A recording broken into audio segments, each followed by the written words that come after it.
But I like learning even more. I like digging deeper into things. And the gentleman we have on with us right now, well, he went to school at Mankato West High School. That's where Waltz taught, and it's where he was a football coach. And this man actually played football for Mr. Waltz and was a student. So I wanted to get his take on that. His name is Dan Clement, and he's nice enough to be joining us on the show right now. Dan, I appreciate you being here, my friend. How are you? Yeah, thanks, Brian. I'm doing well, man. I appreciate you taking the time. How you doing? I hear you loud and clear now, my friend. Thank you so much for joining us. I appreciate you. All right, so take me back. I guess we're both a little old, right? Take me back.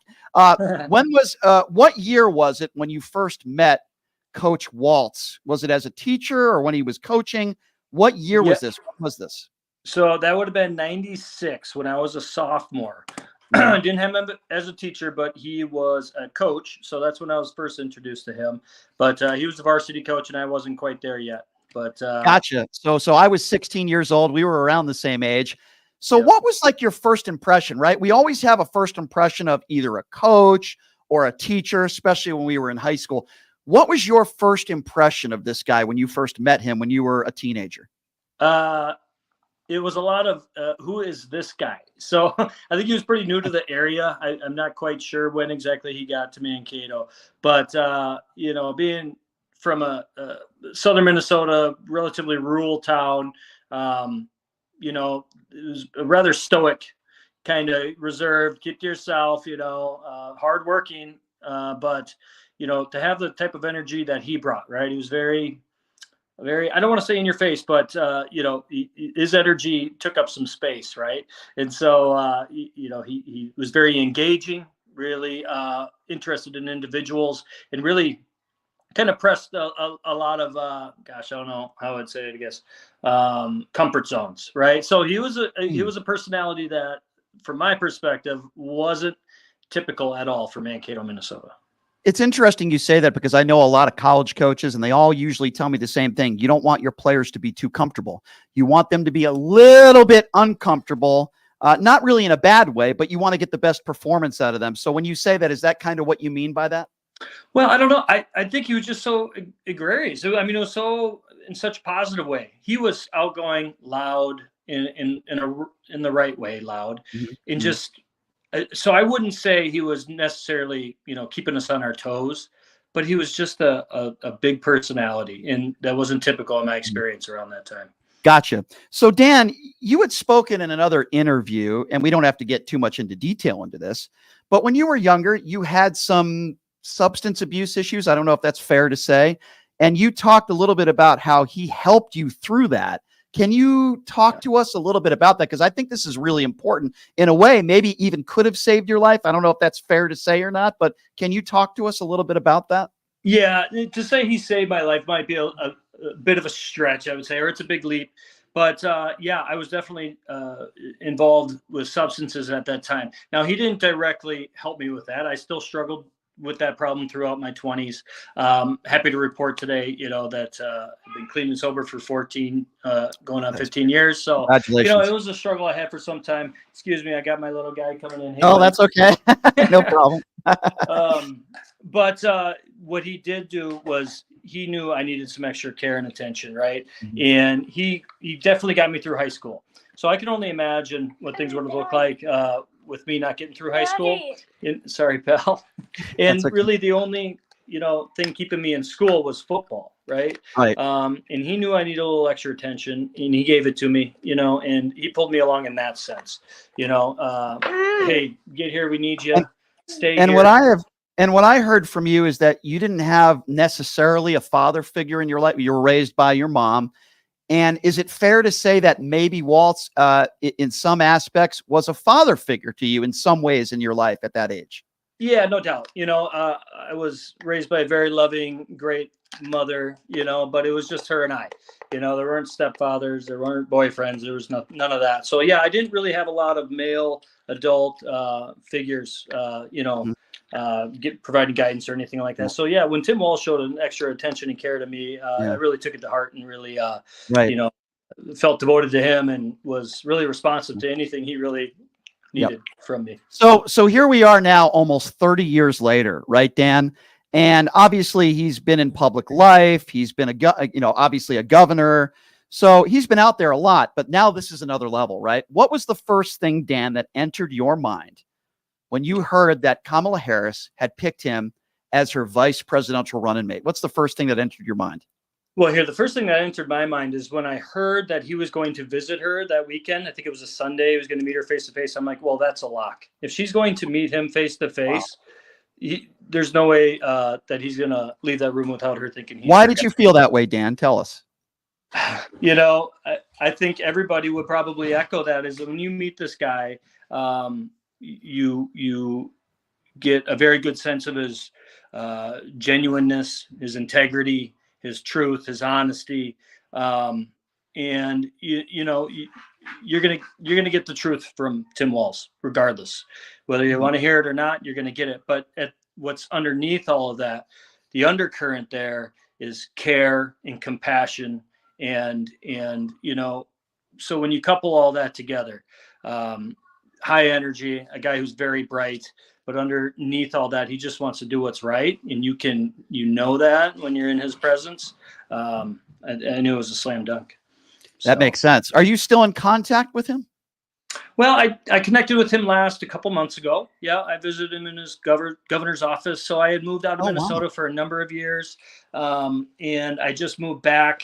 And so I said, gosh, I haven't seen Coach Walz in so long, and I just want to connect with him and remind him what he did for me, right? And so when I sent that email to his team and they got back to me pretty quickly, I was just tickled that he was willing to meet me.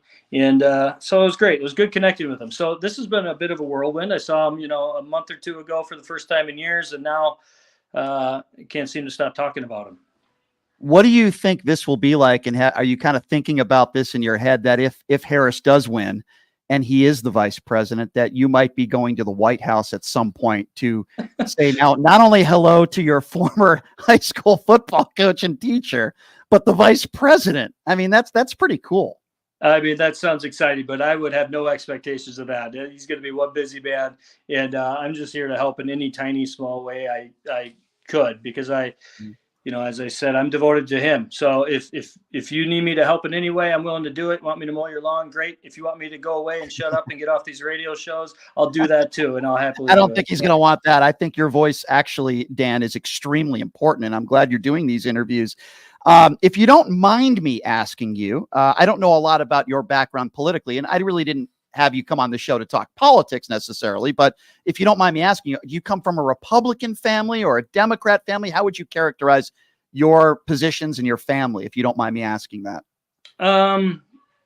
Well, generally speaking, I think it leaned more conservative. Gotcha. But I think I've always kind of been down the middle, man. I've always kind of been, I was a Ralph Nader guy in the early 2000s. I was just like, whoever's on the fringe, that's my guy. Right. And so that's just kind of how I've always rolled. But when it comes, did we lose him? I think his son might have hit a button there. We were just getting. Did we get you back there? We just got you back there. We lost you for about 10 seconds. Go ahead, Dan. Shoot, I think I lost you. Sorry. No, we hear you loud and clear now. Can you hear us?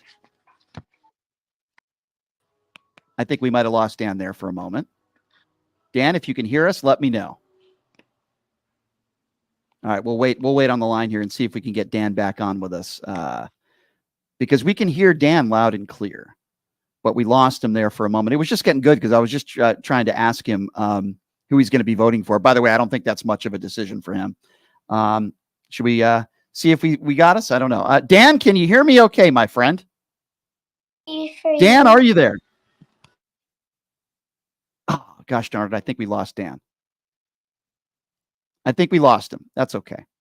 I think the answer that I was about to get was that there's no question, even though he's down the middle and he has a background of being a conservative, that he will be voting for Harris and Walz. Wow, isn't that a cool story? That he actually emailed Governor Walz a few months ago, and that Walz's team immediately got back to him and he visited him as governor. I just think that is such a cool story, and that's so cool. And boy, I'd love to have a personal relationship with the vice president. I think we have Dan back on. Dan, can you hear me okay? I can. Sorry about that. Wait, did your son hit a button or something? No, I'm on my phone here. Someone tried Gotcha. calling. Well, we'll let you go here in a couple minutes. I wanted to give you an opportunity to finish your answer where you had mentioned you would come from maybe a conservative family, but more down the middle. I would imagine it's not going to be much of a decision for you. I think I know who you're going to be voting for. Is that fair to assume that? Yeah, absolutely. And I have no problem saying that loud and proud. I think that is awesome. Yeah. That is so cool. What would be your message out there to people that don't really know Walz very well? I mean, you alluded to this obviously earlier with some of your stories, but for people that don't really know the man, right? They know him as the politician, even though I don't know him personally, he seems like a pretty everyday great dude to me.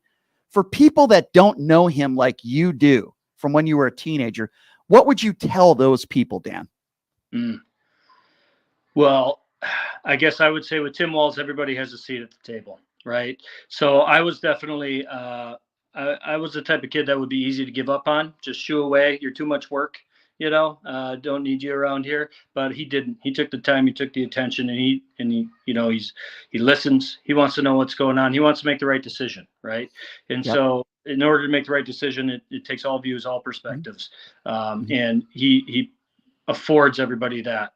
And he's just a great guy, and I mean, the proof is in the pudding. Minnesota, one of the greatest places to raise a family. This is why I moved back. I got a young family now. Education system's, amazing. I grew up in it, so I'm a little biased, I guess. But, we came back here. I'm a small business owner as well. And so the policies here they're just great, right? Top 5 in business. Top 3 in, I don't know, I forget what he quoted, but top 3 in happiness, whatever, Sure.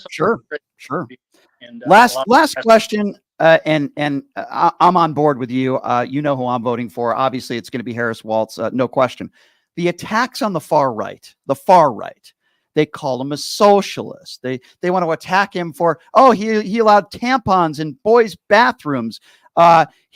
He dodged going to war in Iraq, even though he served for 24 years. Now, obviously, people like you and me, we find those attacks ridiculous, but I want to get your thoughts on that. The attacks from the far right, what goes through your mind when you hear some of those things? Well, I got to quote the man himself, and I just saw this the other day. It's like, he free food for children so that they're not hungry and they can go to school. Ooh, scary, right? Reproductive rights for women. Ooh, scary. It's just like, what else is it? Top 5 in business. I mean, come on, far right. I thought we were all about business. Right. You're Look no further than Minnesota. Look no further than Minnesota. Hey, a lot of great things going on here. So no question. And that's what's great about Walz is, I think a lot of those barbs, they just can't find anywhere to land with him.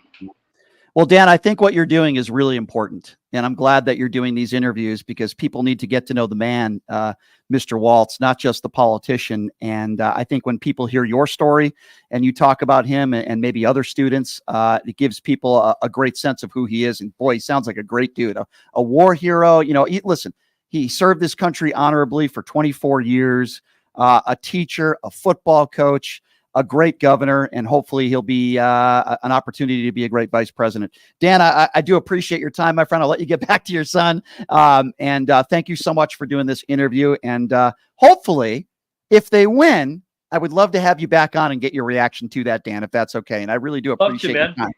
Yeah, thanks, Dan, for your time, my friend. And thank you. Thank you. Appreciate your time, Dan. Thank you so much. That's Dan Clement. Went to Mankato West High School. Played high school football for Mr. Walz, Coach Walz, was his teacher in high school as